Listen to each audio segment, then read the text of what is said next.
ओम शांति। 2 दिसंबर के ईश्वरीय महावाक्य है नंबर 1, इस पढ़ाई में आवाज की आवश्यकता नहीं।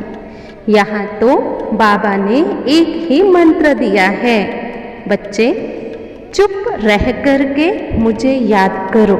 नंबर 2, जो बच्चे ईश्वरीय नशे में रहते हैं उनकी चलन बड़ी रॉयल होगी, मुख से बहुत कम बोलेंगे, उनके मुख से सदैव रतन ही निकलेंगे। वैसे भी रॉयल मनुष्य बहुत थोड़ा बोलते हैं। तुम तो ईश्वरीय संतान हो, तुम्हें रॉयल्टी में रहना है। नंबर 3, हमारा सौभाग्य हमें बेहद का बाप बैठ पढ़ाते हैं। बेहद मतलब सभी आत्माओं का बाप। भले इस दुनिया में नाम किसी का शिव होता होगा, लेकिन वो सभी आत्माओं का पिता नहीं होगा, वो तो अपने ही बच्चों का पिता होगा, तो वो हद का पिता है। लेकिन यह बेहद का पिता शिव बाबा जो परम धाम से आया है, उसे ही निराकार, उसे ही भगवान कहा जाता है। नंबर 4, यह कर्म क्षेत्र है। यहाँ पर हर एक आत्मा को अपना अपना पार्ट बजाना है। यह है हार और जीत का खेल, ये भी यहाँ ही आकर के समझ मिलती है।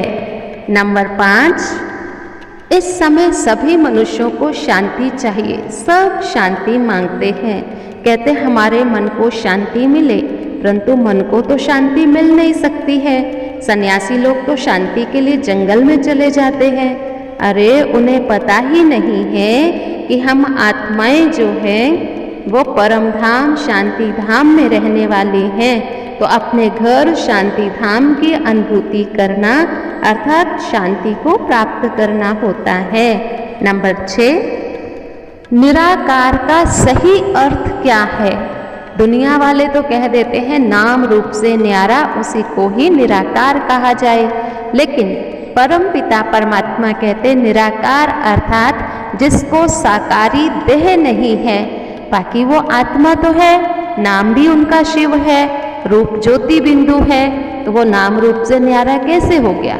शरीर से न्यारा है, साकार शरीर नहीं, इसलिए निराकार। नंबर 7, किसी को यह भी पता नहीं है संगम युग किसको कहते हैं। संगम अर्थात मिलन। जब यहाँ पर कलयुग का अंत और सतयुग की आद, इनका मिलन हो तो यह संगम होता है।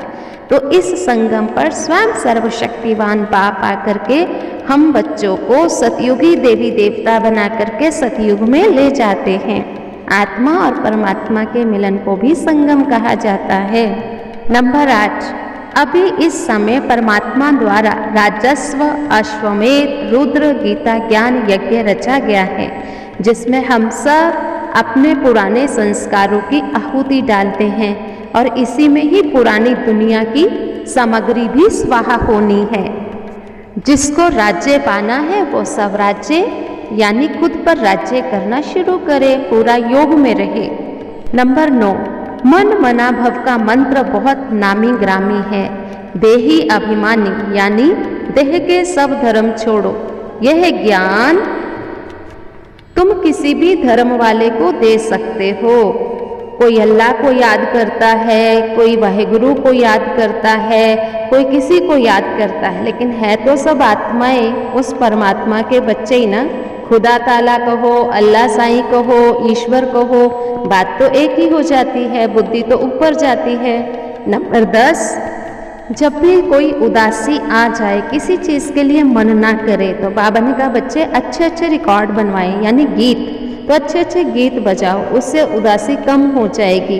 बाकी तुम जितना कम बोले उतना अच्छा है।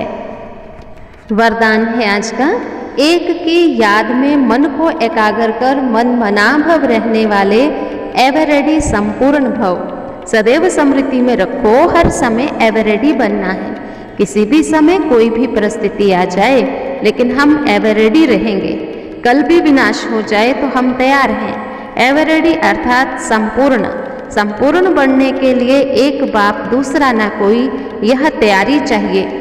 मन सदा एक ही की तरफ मन मना भव है, तो एवर रेडी बन जाएंगे। एवर रेडी होकर सेवा करो, तो सेवा में भी सहयोग मिलेगा, सफलता मिलेगी। स्लोगन: बाबा की 1000 गुना मदद के पात्र बनना है तो हिम्मत का कदम आगे बढ़ाओ।